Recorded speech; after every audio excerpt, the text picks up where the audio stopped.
Imagine an entire ocean hidden under ice, trapping alien secrets for billions of years. And today we're going to dive under that frozen lid together. Stay to the end, because the last world might shock you. In this journey, you'll discover what frozen oceans beneath icy crusts really means, how we think they form, why they could host life, and the three most intriguing icy worlds scientists are watching right now. Picture a child cracking the ice on a winter puddle and seeing dark water below. Now scale that up to the size of a moon. That's the basic idea. A solid ice lid on top, a hidden ocean beneath, floating around a giant planet. So what exactly is an icy crust? Think of a global shell of frozen water, tens of kilometers thick, hard as stone. It acts like a protective armor, sealing in heat and liquid water and separating the ocean from the freezing vacuum of space. Here's the weird part. Out there, water can stay liquid even far from the sun. The trick? Heat from the rocky core, radioactive decay, and the constant gravitational squeezing from the parent planet. This tidal heating kneads the moon like dough. Think of tidal heating like slowly bending a paperclip back and forth. It warms up. Inside an icy moon, that flexing happens on a massive scale, generating enough energy to melt ice into an ocean, even in the dark, far from sunlight. Why does this matter? Because wherever we find stable liquid water, energy, and the right chemicals, we start asking a big question. Could something be alive there? These buried oceans might be some of the best places to search for alien life. Let's start with one of the most famous icy moons, Europa, orbiting Jupiter. Under its smooth, bright shell of ice, scientists think there's a salty ocean deeper than anything on Earth, wrapped around a rocky core rich in minerals. Europa's surface is crisscrossed with long, dark lines, like scratches on a white marble. Many researchers think these marks are clues that the ice shell is cracking, shifting, and maybe even letting ocean material rise toward the surface. Some regions on Europa look like frozen chaos, broken blocks of ice jumbled together. Imagine giant plates on an ocean, moving and colliding. This may hint at something like plate tectonics in the ice, constantly recycling the surface. Now picture that hidden European ocean. It might be in contact with the rocky core, allowing water to pull out minerals and nutrients. That's important, because interaction between rock and water could feed chemistry similar to early Earth's oceans. Okay, that's Europa, but Jupiter has another icy ocean world that's even wilder, Ganymede. It's the largest moon in the solar system, and scientists suspect it has not just one ocean, but several layers of water, sandwiched between sheets of ice. Imagine a cosmic ice-water sandwich. Ganymede's gravity and internal heat may have created multiple stacked oceans, each sealed away from the others.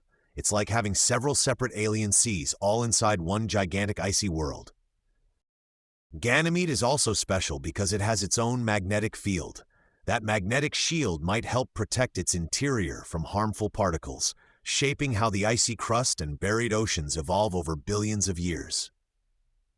Let's leave Jupiter and travel to Saturn, to a smaller but incredibly active moon, Enceladus. Despite its size, it's become a superstar because it literally sprays material from its hidden ocean into space through cracks near its south pole. Those geyser-like plumes are like free samples from the ocean below. A spacecraft once flew through them and detected water, salts, and organic molecules. In other words, ingredients we associate with environments that might support life. Scientists think Enceladus has a global or near-global ocean beneath its icy crust, warmed by tidal heating and maybe by hydrothermal vents on its seafloor. This could create hotspots where chemistry is energetic, complex, and potentially biological. You might be wondering, how do we even know these oceans are there if we can't see them? The answer comes from clever measurements of gravity, magnetism, and the way spacecraft track tiny wobbles as these moons move and flex. For example, when a moon with an internal ocean rotates, its shape and gravity field change in subtle ways. By watching how the spacecraft speeds up, slows down, or slightly shifts, scientists can infer a hidden layer of liquid beneath the ice.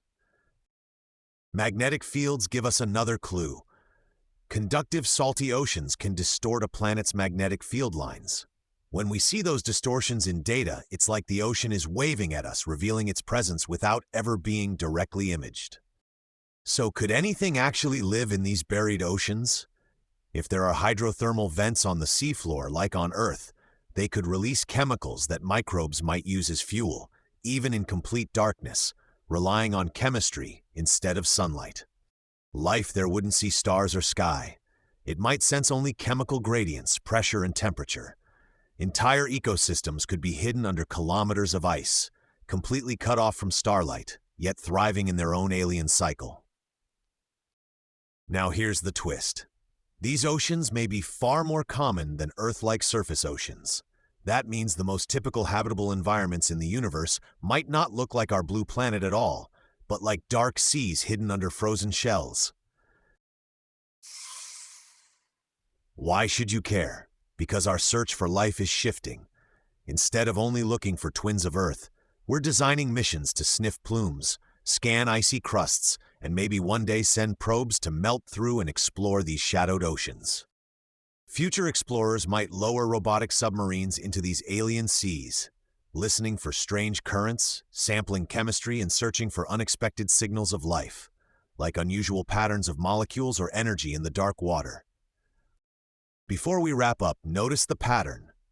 Ice, ocean, energy.